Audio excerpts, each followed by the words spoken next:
Assalamualaikum warahmatullahi wabarakatuh. Perkenalkan, nama saya Salsabila Nur Fatimah Tujahra. Saya di sini ingin menampilkan hasil kerja PPT yang saya kerjakan.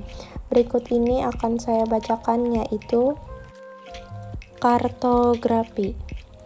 Kartografi merupakan seni, ilmu, dan teknologi yang digunakan dalam membuat peta atau globe. Kartografi bersinggungan dengan ilmu geografi, informasi spasial, dan topografi. Kartografi dan geografi sebetulnya sangat dekat dan bergantungan satu sama lain. Berkat kedua bidang ilmu ini, kita dapat memahami bumi dan posisi kita di atasnya. Peta adalah gambaran konvensional permukaan bumi, baik sebagian atau seluruhnya, pada bidang datar yang diperkecil dengan skala dan dilihat dari atas dengan tulisan tertentu sebagai tanda. Peta juga memuat berbagai penampakan, baik nyata maupun abstrak.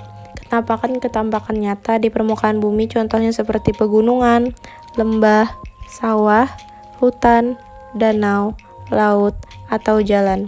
Sedangkan ketampakan abstrak di bumi yaitu lintang bujur, batas wilayah, iklim, cuaca, garis ekuator, dan masih banyak lagi. Perlu diketahui, peta tidak mungkin menggambarkan semua ketampakan yang ada di bumi. Tentu ada proses seleksi, hal yang digabung, disederhanakan, atau mungkin diperbesar untuk ketampakan tertentu yang penting. Fungsi peta berfungsi untuk menyajikan data tentang potensi suatu wilayah, berfungsi untuk alat analisis untuk mendapatkan suatu kesimpulan, berfungsi untuk alat untuk menjelaskan rencana-rencana yang diajukan, berfungsi untuk alat untuk mempelajari hubungan timbal balik antara fenomena-fenomena (gejala-gejala) geografi di permukaan bumi. Jenis-jenis peta. Peta umum. Peta umum adalah jenis peta yang menggambarkan kenampakan bumi, baik fenomena alam atau budaya. Peta umum dibagi tiga, yaitu peta topografi, peta chorografi, dan peta dunia atau geografi. Peta khusus menampilkan informasi kenampakan tertentu, penggunaan simbol sesuai dengan tema pada judul peta. Contoh peta penggunaan lahan, peta kepadatan penduduk, peta persebaran objek wisata, dan lain-lain. Pengertian SIG atau Sistem Informasi Geografis. Sistem informasi geografis terdiri atas beberapa komponen, yaitu perangkat keras, hardware, perangkat lunak, software, sumber daya manusia, brainware, data, dan metode. Perangkat lunak atau software berfungsi penting dalam sebuah sistem informasi geografis. Operator atau analisis membutuhkan sebuah software untuk menjabati komunikasi dengan hardware. Beberapa contoh software SIG antara lain ArcGIS Pro, ArcGIS Desktop, QGIS, GraphGIS, dan SagaGIS. Berikut ini adalah bab kedua, yaitu kartografi dasar. Kartografi sebagai alat komunikasi. Beberapa metode komunikasi adalah bahasa tulis-menulis, literasi, bahasa lisan, artikulasi, dan penggunaan angka-angka numerasi. Sedangkan metode yang digunakan untuk komunikasi yang menggunakan cara grafis disebut grafisasi. Grafisasi terdiri dari beberapa teknik, mulai dari penggunaan fotografi sampai ke peta, grafik, dan diagram.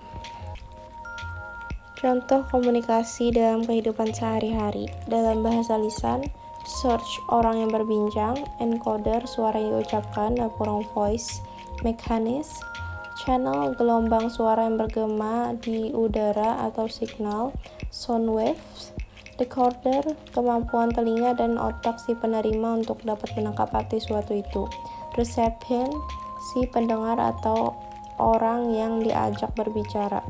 Noise, elemen-elemen yang tidak diinginkan yang dapat mengganggu proses suatu komunikasi, misalnya suara gaduh atau suara yang tidak jelas dan sebagainya.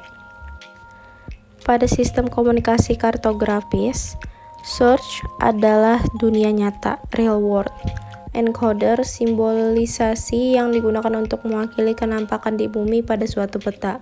Signal adalah peta itu sendiri, yang merupakan gambaran gratis dua dimensi yang disusun oleh simbol-simbol. Decoder yaitu mekanisme mata otak dari si penerima. setelah membaca arti dari simbol-simbol dalam peta tersebut. Recipient, pembaca data. Noise, kekeliruan dalam penciptaan simbol-simbol, penerangan yang jelek, kurang terampil dalam membaca peta, dan sebagainya. Pengertian peta topografi dan peta tematik. Peta topografi adalah suatu peta yang isinya menggambarkan bentuk relief dalam kurung tinggi rendahnya permukaan bumi dalam menghubungkan tempat-tempat yang mempunyai ketinggian sama.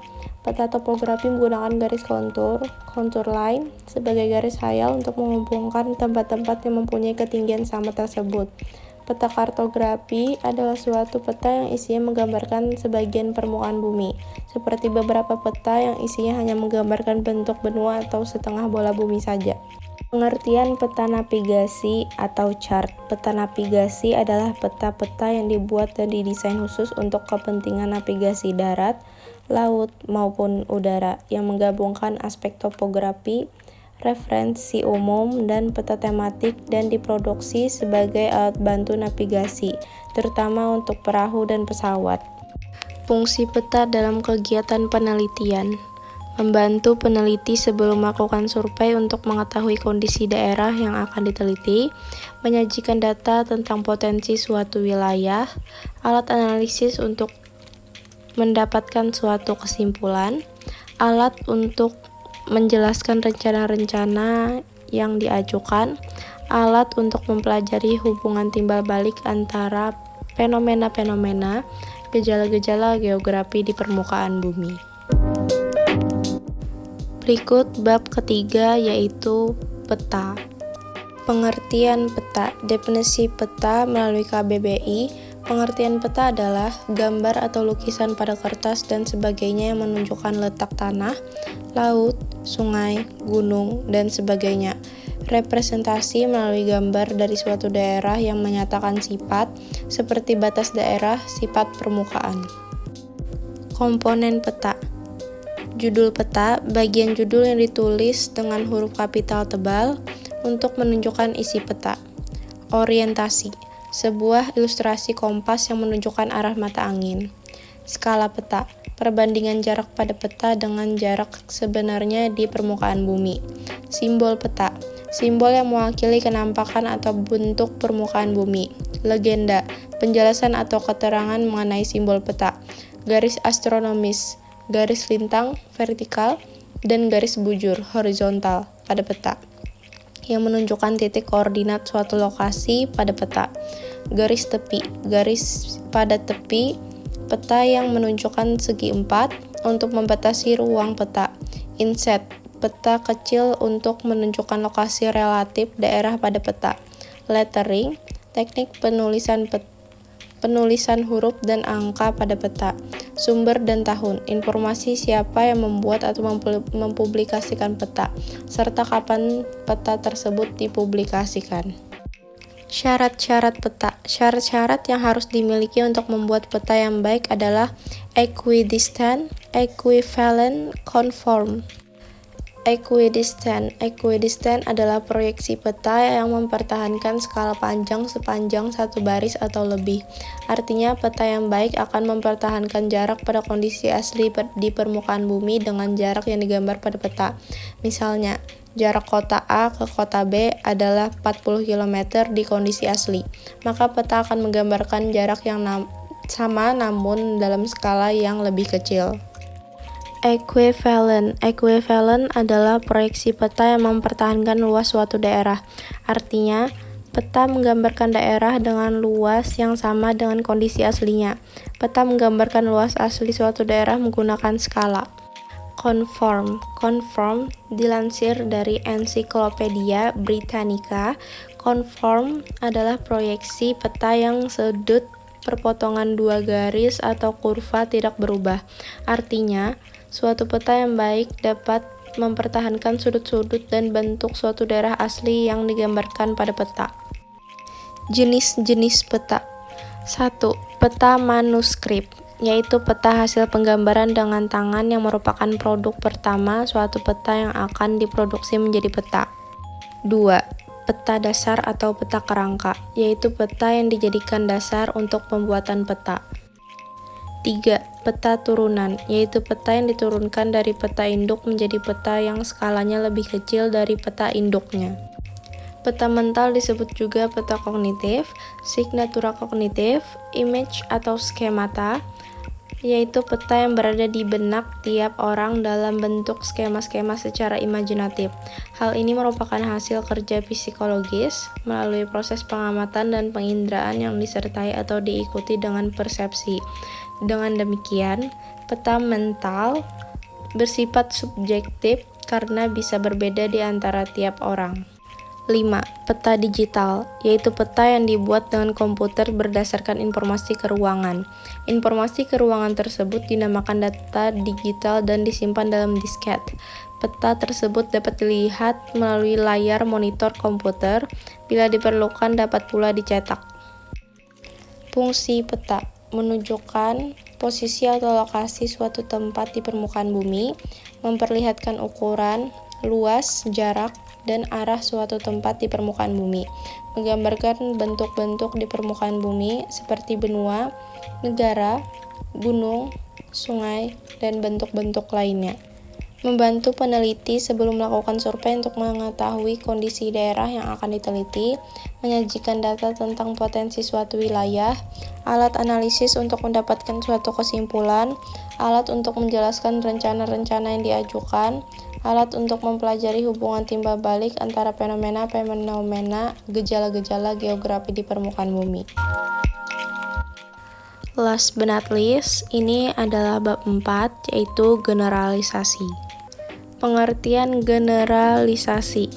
Generalisasi pada kartografi adalah memilih dan menyederhanakan penyajian unsur-unsur permukaan bumi di atas peta yang berhubungan dengan skala dan tujuan peta, kepentingan unsur tertentu yang akan dibuat. Generalisasi memiliki dua tujuan, yaitu saintifikasi dan simplifikasi, dan dijelaskan sebagai berikut. Saintifikasi semua ilmu memiliki kesimpulan umum dan generalisasi bertumpuan pada keajakan. Dalam sejarah teori dari ilmu lain itu sama seperti generalisasi. Contohnya di antropologi mengenal teori evolusi. Simplifikasi perlu dilakukan agar sejarawan dapat menganalisis. Contohnya, Pulau Madura yang disederhanakan sebagai ekologi Tegal yang sering mengalami kelangkaan sumber. Macam generalisasi. 1. Generalisasi geometris. Generalisasi geometris dicirikan oleh penyederhanaan, pembesaran, pemindahan, penggabungan, dan pemilihan. Tidak ada dari keseluruhan proses-proses ini yang mempengaruhi penataan simbol. Simbol titik tetap titik. Garis putus tetap garis putus, simbol areal tetap simbol areal. Generalisasi geometris dapat dibedakan menjadi dua, yaitu A. Generalisasi geometris murni. Di sini hanya bentuk geometris dari unsur-unsur yang berubah. B. Generalisasi geometris konsep. Pada proses generalisasi ini, generalisasi geometris dilakukan bersamaan dengan generalisasi konsep. Misalnya, klasifikasi jalan, klasifikasi hutan, dan sebagainya. 2. Generalisasi konseptual. Generalisasi konseptual terkait juga oleh proses-proses penggabungan dan pemilihan, dan sebagai tambahan terdiri dari simbolisasi dan penonjolan. Sebagai akibatnya, simbol-simbol dalam peta mungkin berubah. Generalisasi konseptual pada umumnya tidak dilakukan oleh kartografer, melainkan oleh orang-orang yang generalisasi grafis. A. Penyederhanaan, B. Pembesaran, C. Penggeseran, D. Penggabungan, E. Pemilihan. Beberapa faktor generalisasi antara lain: A. Bertambah padatnya isi peta dikarenakan reduksi skala. B. Terbatasnya kemampuan pandangan peta. C. Ukuran minimum. Pelaksanaan generalisasi ada 3 cara. 1. Langsung. Generalisasi dilakukan dengan menggunakan garis tipis pada peta asli yang telah dikecilkan dari peta dasar base map. Kebaikan, pengaruh generalisasi dengan segera terlihat. Kejelekan, Melakukan interpretasi pada skala kecil biasanya agak sukar, bahkan terkadang tidak mungkin bila faktor pengecilan tersebut besar sekali. 2. Generalisasi dilakukan pada peta asli, yang dianggap sebagai peta dasar base map. Jadi, menggunakan garis tebal. Kebaikan, apa yang akan dihasilkan terlihat dengan jelas dan menggunakan garis tebal akan lebih mudah. Kejelekan, agar sukar untuk membayangkan atau menilai bagaimana hasil akhirnya setelah diperkecil. 3. Generalisasi dilakukan pada skala perantara, intermediate scale. Cara ini adalah yang terbaik. Dalam hal ini ada 2 pengecilan, reduction, yang diperlukan, yakni pada peta ASH dan kemudian setelah dilakukan generalisasi sebagai hasil akhir. Misal, peta 1, 10.000 diperkecil menjadi 1:25.000. Kemudian pada 1:25.000 dilakukan generalisasi. Dikecilkan lagi menjadi 1:50.000. Cara 1 dan 2 tersebut di atas digunakan pada pengecilan sekitar 1/4 atau 1/5 kali. Bila melakukan generalisasi sampai 1/10 kali atau lebih, HAMS dilakukan dulu pada skala perantara. Dan ini bab yang terakhir, yaitu peta dan pemetaan. Pengertian peta. Peta adalah gambaran permukaan bumi yang ditampilkan pada suatu bidang datar dengan skala tertentu. Peta disajikan dalam berbagai cara yang berbeda, mulai dari peta konvensional yang tercetak hingga peta digital yang tampil di layar komputer. Unsur-unsur peta. 1. Judul. Pada peta, judul merupakan unsur peta pertama yang dilihat pembaca. Dari judul kita dapat mengetahui secara keseluruhan apa yang dimuat dari isi peta tersebut. 2. Garis tepi. Garis tepi adalah garis yang letaknya ada di bagian pinggir peta dan ujung-ujung tiap garis bertemu dengan ujung garis lainnya yang berdekatan. Fungsi garis tepi adalah untuk membantu pembuatan peta agar terlihat dengan rapi. 3. Simbol. Simbol pada peta digunakan untuk mewakili objek yang sebenarnya. Hal ini dilakukan agar informasi dan fenomena yang informatif dapat ditunjukkan dengan simbol. 4. Legenda. Keterangan peta. Legenda adalah keterangan dari simbol-simbol pada peta. Penulisan legenda pada peta ini agar peta lebih mudah dipahami, ditambah tidak ada aturan baku untuk menggunakan simbol maupun warna untuk peta. Skala peta. Skala peta merupakan perbandingan rasio jarak antara luas wilayah di peta dan jarak sebenarnya menggunakan satuan ukur yang sama. Persamaan skala peta itu jarak objek peta di peta banding jarak objek di permukaan bumi. 6. Inset. Inset adalah kedudukan daerah yang dipetakan terhadap daerah di sekitarnya. Fungsi inset yaitu untuk menjelaskan antara wilayah pada peta utama dengan wilayah lain di sekelilingnya. 7. Orientasi. Orientasi adalah petunjuk arah pada peta untuk menunjukkan posisi dan arah suatu wilayah atau titik. Dalam hal ini, peta biasanya berbentuk tanda panah yang menunjukkan ke arah utara. 8. Koordinat, garis bujur dan lintang. Garis bujur dan garis lintang disebut juga sebagai garis astronomi. 9. Lettering. Lettering adalah seluruh tulisan bermakna yang ada di peta. Hal ini meliputi bentuk huruf seperti huruf kapital, huruf kecil, kombinasi huruf kapital dan kecil, tegak dan miring. 10. Warna peta. Warna pada peta digunakan sebagai bentuk penonjolan untuk perbedaan objek dan peta. 11. Tahun pembuatan. Tahun pembuatan peta merupakan tahun di mana peta dibuat yang digunakan untuk membantu pembaca menganalisis kecenderungan perubahan informasi permukaan bumi dari waktu ke waktu. 12. Sumber peta. Sumber peta yaitu referensi data untuk pembuatan peta berupa keterangan dari mana suatu informasi dalam peta tersebut didapatkan. Macam-macam skala peta. Skala pecahan, numeric scale atau representative fraction. Skala yang dinyatakan dengan cara ini merupakan cara yang paling mudah dimengerti karena perbandingan jarak di peta terhadap jarak di permukaan bumi di lapangan dinyatakan dalam bentuk pecahan yang sederhana. Skala inci terhadap mil, inch to mil scale. Skala ini disebut dengan verbal scale dan lebih banyak digunakan oleh peta-peta Inggris dan Amerika Serikat. Skala inci menunjukkan sejumlah inci di peta sesuai dengan jumlah mil di permukaan bumi. Skala grafik scale. Skala ini ditunjukkan oleh sebuah garis yang umumnya digambarkan pada tengah-tengah sebelah bawah peta. Garis lurus tersebut dibagi dalam bagian yang sama secara teliti, dan pada kedua ujung dari garis itu diberi angka yang menunjukkan jarak sesungguhnya yang dimulai dengan angka 0. Simbol-simbol peta. Simbol titik. Simbol titik pada peta adalah area yang cukup sempit dan digambar dengan simbol titik. Beberapa contoh simbol titik pada peta adalah simbol segitiga, simbol pesawat, simbol kereta, simbol sendok dan garpu, dan sebagainya. Simbol garis. Simbol garis pada peta dinyatakan sebagai data geografis, sebagai sungai, batas wilayah hingga jalan tol. Intinya area yang memanjang akan digambarkan sebagai simbol dari peta.